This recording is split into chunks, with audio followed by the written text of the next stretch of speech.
this season of Adventuring Academy, we're trying out some new segments, which brings us to contested role.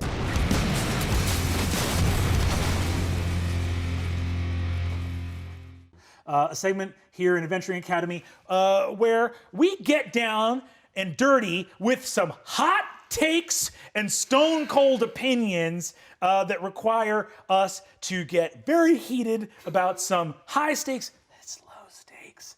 Don't worry. Please don't do discourse in the comments section.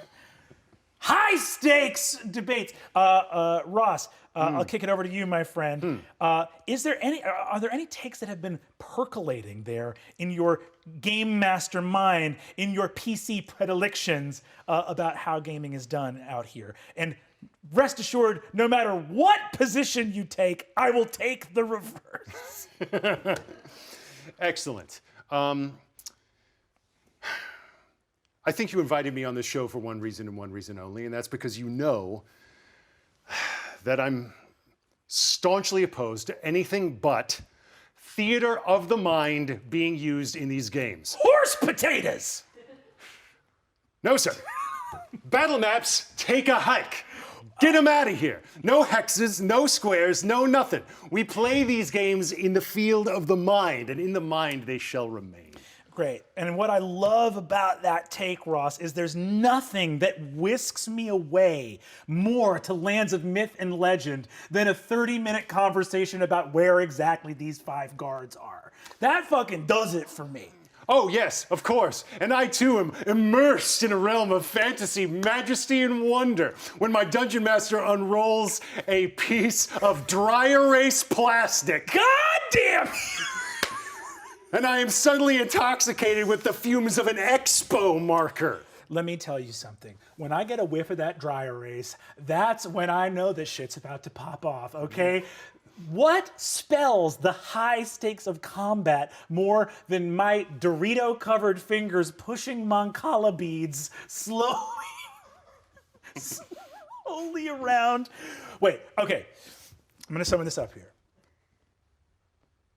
Clarification. You are what games? What tabletop games? Because I might get real world mad here. What games do you think benefit from theater of the mind? And for the viewers at home, theater of the mind versus battle set refers to whether the combat component of a tabletop role-playing game occurs within the same narrative fictional space as exploration and role-playing, or whether we use material props a la miniatures, figurines, battle maps, battle sets, objects and props to delineate our combat components. What games do you feel benefit? What games do you feel are served by theater of the mind combat? Well, clearly there are some games. If you want to, I see you're giving me enough rope to hang myself here by giving you some games that perhaps work with maps and miniatures. I'm sure if any Warhammer players out there probably want a giant picnic table. I wanted to get you on theater of the mind war with a battle environment. Sure, if you're doing a real intense war reenactment, if you've spent hours painting your English Civil War pike square, then I'm sure you want to have a giant table covered in a train set grass for them to move over.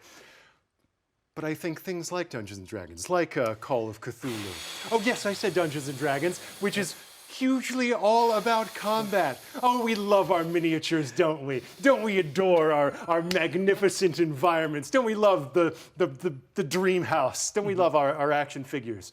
Or do we have the courage, I say, to rely on our imaginations, to rely on the power and potency of words to describe the scene in front of you, rather than when I say and you're flying, right? Oh yeah, guys, bear in mind, he's still here.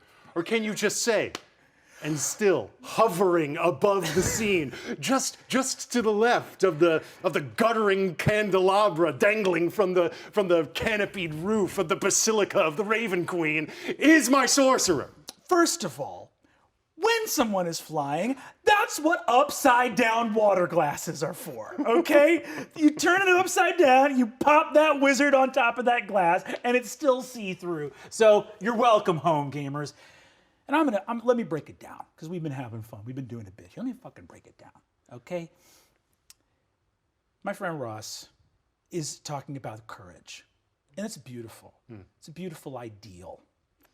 What a beautiful vision of the future to hold. But let's talk about reality. It's 11:30 at night. You've sweated deep through your jeans, and there's a fucking seam of sweat on where your crack goes in the chair because you've been playing for 8 hours straight.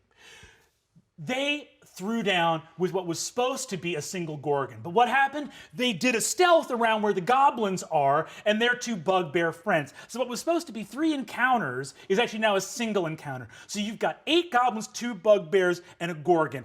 And because your friend's cousin was in town and had to come join the game, you've now got 7 player characters.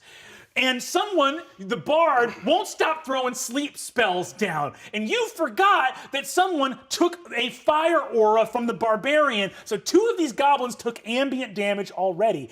So where in the room are the 2 partially wounded goblins as an upcast sleep spell comes rolling down? Where are your ideals then? They're wherever I say they are. God damn it! Oh, I would expect you to bring your materialistic, cynical, realpolitik Dungeons and Dragons here. Yes, crowd your many miniatures onto the game board. Oh, spend your thousands of dollars to create mystical, magical environments, or even a few bucks at Crate and Barrel for your upside down glass, or for the price of a dream. You could describe the whole scenario for nothing, yet everything, because you have woven it with words. Words that will be listened to with an intensity all the greater because they are all we have to rely on. We can't check out to check our phones, to play Minecraft under the table, because we have to pay a coin richer than any gold. We have to pay attention to know where those goblins are on our battlefield. And if Trevor forgot because he checked out for a second, then maybe he won't be so offended when I say they got burnt. Theater my ass. And that's contested roll! They're both valid. I like They're them both both. valid. I like them both. They're both very yeah. good. They're both very good. Don't have a battle that big if you're doing theater of the Oh, mind. God, it would be a nightmare. It'd be a nightmare. Terrible. A total nightmare. Why would you do that? Exactly. Theater of the mind for small parties. Yes. Small parties with single monster fights, like Theater of the Mind with like a big boss with legendary actions. Incredible. Incredible.